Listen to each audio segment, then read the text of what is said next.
आज आपण अपूर्णांकामध्ये सममूल्य अपूर्णांक हा पाठ पाहणार आहोत. सममूल्य याचा अर्थ समान किंमत असलेले अपूर्णांक. आता उदाहरणार्थ एक अपूर्णांक या ठिकाणी देतो.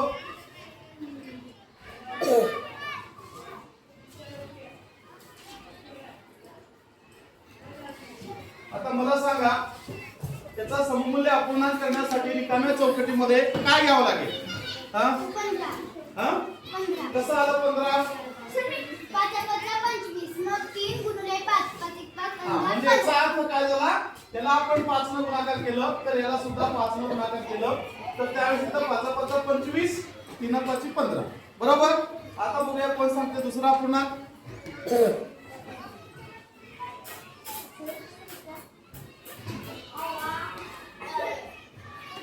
रिकाम्या चौकटीत कोणता अंक येईल किंवा याचं सममूल्य अपूर्णांक काय असेल? 10. कसं आलं 10?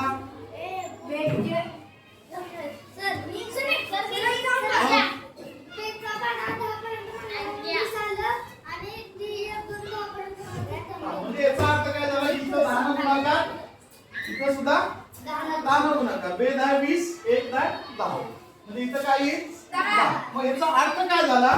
तर 1/2 बरोबर 10/20. या दोन अपूर्णांक जरी वेगळे दिसत असले तरी ते सारखेच किमतीचे आहेत. लक्षात? Let's go.